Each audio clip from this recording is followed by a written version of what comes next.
Hi friends, welcome back to our channel. ഇന്ന് നമ്മൾ polymerase chain reaction അല്ലെങ്കിൽ PCR ടെക്നിക്കിനെ കുറിച്ചാണ് പഠിക്കാൻ പോകുന്നത്. It is a technique used in molecular biology to amplify a specific DNA fragment. And this was discovered by Dr. Carrie Banks Mullis in 1980. ഇനി ഈ technique വഴി നമുക്ക് നമ്മുടെ സ്പെസിഫിക് DNA ഫ്രാഗ്മെന്റിന്റെ അല്ലെങ്കിൽ നമ്മുടെ ടാർഗറ്റ് DNAയുടെ millions to billions of copies നമുക്ക് ഷോർട്ട് ടൈമിൽ തന്നെ ഉണ്ടാക്കാൻ പറ്റും. ഓക്കെ, അപ്പോൾ DNA എന്ന് പറയുന്നത് നമുക്കറിയാം it is A hereditary material that carry genetic information and this is structure of DNA. It is A double helical structure. രണ്ട് സ്ട്രാൻഡ്സ് ഉണ്ടാവും and these R strands link ചെയ്തിരിക്കുന്നത് ഹൈഡ്രജൻ ബോണ്ട് വഴിയാണ്. ഇനി അപ്പോൾ രണ്ട് സ്ട്രാൻഡ്സ് ഉണ്ടെന്ന് പറഞ്ഞു. ആ രണ്ട് സ്ട്രാൻഡും ആന്റി പാരലൽ ആയിട്ടായിരിക്കും അത് റൺ ചെയ്യുന്നത്. ഓക്കെ, വിച്ച് മീൻസ് ഇപ്പോൾ ഒരു സ്ട്രാൻഡ് 5' ഡയറക്ഷൻ ടു 3' ഡയറക്ഷൻ ആണെങ്കിൽ അടുത്ത സ്ട്രാൻഡ് ജസ്റ്റ് ആന്റി പാരലൽ ആയിരിക്കും, വിച്ച് ഈസ് 3' ടു 5' ഡയറക്ഷൻ.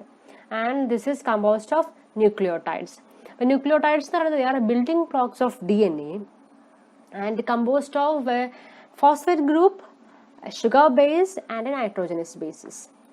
അപ്പോൾ ന്യൂക്ലിയോടൈഡ് ജനറൽ സ്ട്രക്ചർ ആണ് ഇവിടെ കൊടുത്തിരിക്കുന്നത്. It consist of a pentose sugar which is deoxyribose sugar, ഒരു ഫോസ്ഫേറ്റ് ഗ്രൂപ്പ് ഉണ്ടാകും and a nitrogenous base. And nitrogenous base can be adenine or guanine or cytosine or thymine. ഇനി അഡിനൈനും തൈമിനും തമ്മിലായിരിക്കും bond form ചെയ്യുന്നത് and they are linked by 2 hydrogen bonds.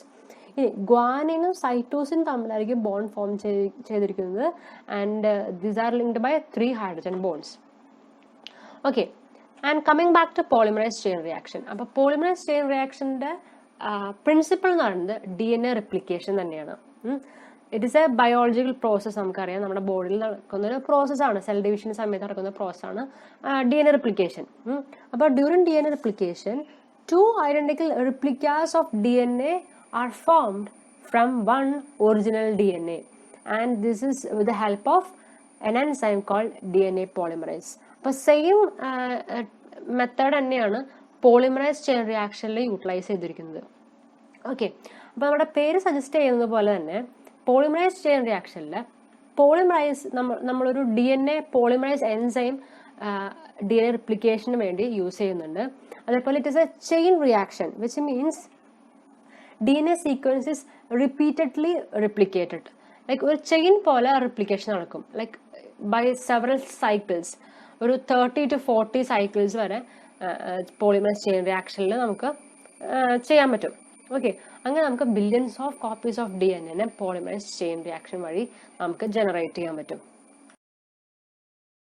Okay, ഇനി നമ്മൾ കാണുന്നതാണ് PCR DNA ആംപ്ലിഫിക്കേഷൻ റിയാക്ഷനിൽ യൂസ് ചെയ്യുന്ന കമ്പോണൻസ്.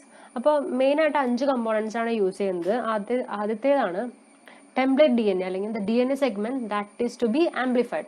ഇനി ആംപ്ലിഫിക്കേഷൻ നടക്കണമെങ്കിൽ ഒരു എൻസൈമിന്റെ സഹായം വേണ്ടി വരും. നമുക്കറിയാം അത് DNA പോളിമറൈസ് എൻസൈമാണ്.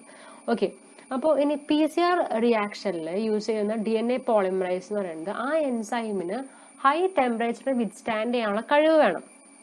ഓക്കെ, അങ്ങനെ കഴിവുള്ള ഒരു എൻസൈമിന്റെ എക്സാമ്പിളാണ് ടാഗ് പോളിമറൈസ്. അപ്പോൾ this Taq polymerase is extracted from a thermophilic bacteria called Thermus aquaticus. അപ്പോൾ this bacteria they lives in hot springs and they can resist temperature above 100 degrees Celsius. Okay, ഇനി അടുത്ത component ആണ് buffer.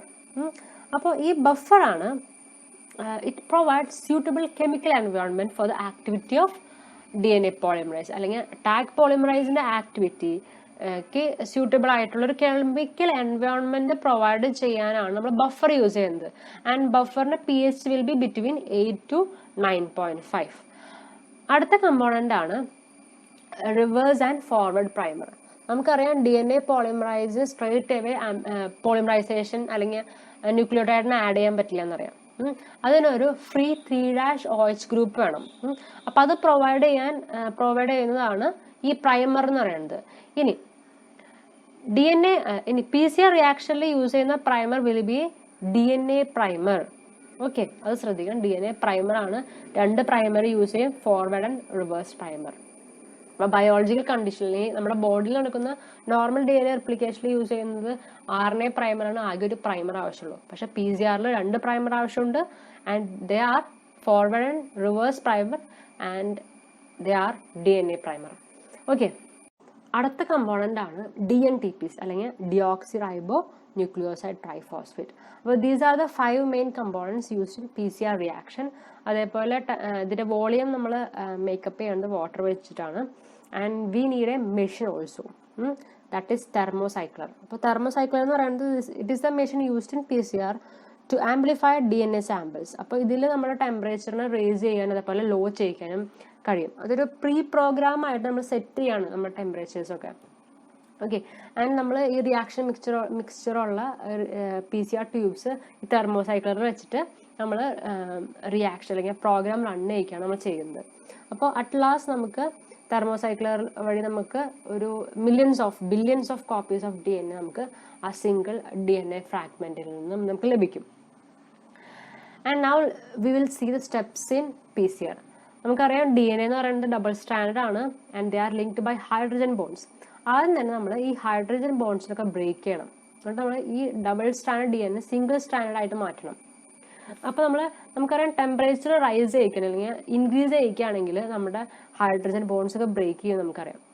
അപ്പം അത് തന്നെയാണ് ആദ്യത്തെ step, denaturation. അപ്പോൾ ഇതിൽ നമ്മൾ ടെമ്പറേച്ചർ 94 to 96 ഡിഗ്രി സെൽഷ്യസ് വരെ ഇൻക്രീസ് ചെയ്യുകയാണ്. ഇൻക്രീസ് ചെയ്യുമ്പോൾ നമ്മുടെ ഹൈഡ്രജൻ ബോൺസ് ഒക്കെ ബ്രേക്ക് ചെയ്തിട്ട് അത് രണ്ടും സിംഗിൾ സ്റ്റാൻഡേർഡ് ആയിട്ട് മാറും. Okay, and next step is annealing. അപ്പോൾ അനീലിംഗിൽ എന്താ നടക്കണമെന്ന് വെച്ചാൽ നമ്മുടെ ടെമ്പറേച്ചർ 45 to 60 ഡിഗ്രി സെൽഷ്യസിലേക്ക് ലോവർ ചെയ്യും. ലോ ചെയ്യുമ്പോൾ നമ്മുടെ പ്രൈമേഴ്സ് അതിന് കോംപ്ലിമെൻ്ററി ആയിട്ടുള്ള റീജിയണിൽ പോയിട്ട് ബൈൻഡ് ചെയ്യും. ഫോർവേഡ് പ്രൈമർ, റിവേഴ്സ് പ്രൈമറും അതിൻ്റെ കോംപ്ലിമെൻ്ററി ആയിട്ടുള്ള റീജിയണിൽ പോയിട്ട് ബൈൻഡ് ചെയ്യും. ആൻഡ് ഇപ്പോൾ നമുക്ക് ഫ്രീ 3' ഗ്രൂപ്പ് ഉണ്ട്. ഓക്കെ, ഇനി അടുത്ത സ്റ്റെപ്പാണ് എക്സ്റ്റൻഷൻ. നമ്മുടെ പ്രൈമറിൻ്റെ ഇലോങ്ങേഷൻ ആണ് ഈ സ്റ്റെപ്പിൽ നടക്കുന്നത്.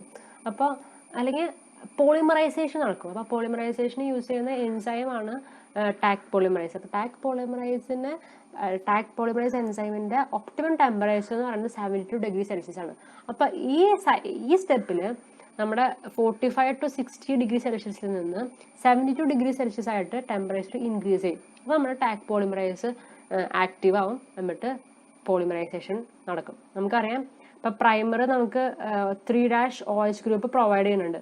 ടാക് പോളിമറൈസിന് എളുപ്പമായി ടാക് പോളിമറൈസ് വന്ന് നമ്മുടെ പ്രൈമറിൻ്റെ എക്സ്റ്റൻഷൻ നടത്തും. അങ്ങനെ നമുക്ക് ഫൈനലി 2 കോപ്പീസ് ഓഫ് DNA ഉണ്ടായി. അപ്പോൾ ആദ്യത്തെ സൈക്കിളിൽ നമുക്ക് 2 കോപ്പീസ് ഓഫ് DNA ഉണ്ടായി. അതേപോലെ ഇനി അടുത്ത സൈക്കിളിൽ ഡീനാച്ചുറേഷൻ നടക്കും. ദെൻ അത് കഴിഞ്ഞ് സെക്കൻഡ് സ്റ്റെപ്പായി അനിൽ നടക്കും, ദെൻ എക്സ്റ്റൻഷൻ നടക്കും. അങ്ങനെ ഓരോ സൈക്കിളിലും ഈ 3 സ്റ്റെപ്സ് റിപ്പീറ്റ് ചെയ്തുകൊണ്ടിരിക്കും. അങ്ങനെ അറ്റ് ലാസ്റ്റ് 30 സൈക്കിൾ കഴിയുമ്പോൾ നമുക്ക് 2⁻30 copies of DNA, which means ഒരു ബില്യൺസ് ഓഫ് കോപ്പീസ് നമുക്ക് കിട്ടും. അപ്പോൾ ദിസ് ഈസ് എ ചാർട്ട്. ഇതിൽ ഈ ചാർട്ടിൽ നമ്മൾ എത്ര ടാർഗറ്റ് കോപ്പീസ് ഓരോ സൈക്കിളിൽ ഉണ്ടാവും എന്നാണ് കാണിക്കുന്നത്. അപ്പോൾ ഒരു സൈക്കിളിൽ 2 കോപ്പീസ് ഉണ്ടാവും. അതേപോലെ 30 സൈക്കിൾ എത്തുമ്പോൾ ഇറ്റ് ഈസ് 1,073,000,000 അങ്ങനത്തെ ഒരു ലോങ് നമ്പർ. അത്രയും billions of copies of DNA നമുക്ക് 30 സൈക്കിൾസ് കഴിയുമ്പോഴേക്കും PCR വഴി നമുക്ക് ലഭിക്കും. ഓക്കെ, ഇനി നമ്മൾ ആംപ്ലിഫൈ ചെയ്ത DNA ഒക്കെ വിഷ്വലൈസ് ചെയ്യാൻ നമുക്ക് നമ്മുടെ DNA അഗാറോസ് ചില ഇലക്ട്രോഫോറസിസ് റൺ ചെയ്യിച്ചാൽ മതി. അപ്പോൾ നമ്മളതിൽ എത്തിരിയം ബ്രോമൈഡ് ആഡ് ചെയ്യുകയാണെങ്കിൽ നമുക്ക് DNA UV ട്രാൻസ്ലൂമിനേറ്ററിൽ നമുക്ക് DNA വിഷ്വലൈസ് ചെയ്യാൻ പറ്റും. Okay, now we will see the types of PCR. അപ്പോൾ ആദ്യത്തെ ടൈപ്പാണ് റിവേഴ്സ് ട്രാൻസ്ക്രിപ്റ്റേസ് PCR അല്ലെങ്കിൽ RT-PCR. ഓക്കെ, അപ്പോൾ ഈ ടെക്നിക്ക് വഴിയാണ് നമ്മൾ COVID-19 കേസിലൊക്കെ ടെസ്റ്റ് ചെയ്യുന്നത്. RT-PCR വഴിയാണ്. അപ്പോൾ ഇതിലെങ്ങനെയാണെന്ന് വെച്ചാൽ നമുക്കറിയാം കോവിഡ് ആണെങ്കിൽ അതിൻ്റെ ജനറ്റിക് മെറ്റീരിയൽ RNA ആണ്. അപ്പോൾ RNA നമുക്ക് ഡയറക്റ്റ്ലി PCR വഴി ആംപ്ലിഫൈ ചെയ്യാൻ പറ്റില്ല. നമ്മൾ RNA നമ്മൾ DNA ആയിട്ട് കൺവേർട്ട് ചെയ്യണം. അപ്പോൾ RNAയുടെ കോംപ്ലിമെൻ്ററി സീക്വൻസ് അല്ലെങ്കിൽ കോംപ്ലിമെൻ്ററി DNA ആയിട്ട് കൺവേർട്ട് ചെയ്യാൻ ഹെൽപ്പ് ചെയ്യുന്ന എൻസൈമാണ് റിവേഴ്സ് ട്രാൻസ്ക്രിപ്റ്റേസ്. അപ്പോൾ ആ റിവേഴ്സ് ട്രാൻസ്ക്രിപ്റ്റേസ് എൻസൈം ഈ ടൈപ്പ് ഓഫ് PCR യൂസ് ചെയ്യുന്നതുകൊണ്ടാണ് ഇതിൻ്റെ പേര് റിവേഴ്സ് ട്രാൻസ്ക്രിപ്റ്റേസ് PCR എന്ന് വരാൻ കാരണം. അപ്പോൾ ഇതിലെങ്ങനെയാണെന്ന് വെച്ചാൽ RNAനെ റിവേഴ്സ് ട്രാൻസ്ക്രിപ്റ്റേസ് വഴിയിട്ട് അതിന് കോംപ്ലിമെൻ്ററി ആയിട്ടുള്ള DNA സീക്വൻസ് ആയിട്ട് കൺവേർട്ട് ചെയ്യും. അതിന് നമ്മൾ കോംപ്ലിമെൻ്ററി DNA അല്ലെങ്കിൽ cDNA എന്ന് പറയും. ദെൻ PCR നടത്തും. അങ്ങനെ നമുക്ക് നമ്മൾ കോംപ്ലിമെൻ്ററി അല്ലെങ്കിൽ RNAയുടെ കോംപ്ലിമെൻ്ററി സ്ട്രാൻഡ്സ് നമുക്ക് സിന്തസൈസ് ചെയ്യാൻ പറ്റും. Okay, and next is real time PCR അല്ലെങ്കിൽ ക്വാണ്ടിറ്റേറ്റീവ് PCR എന്ന് പറയുന്നത്, qPCR എന്നൊക്കെ പറയുന്നത്.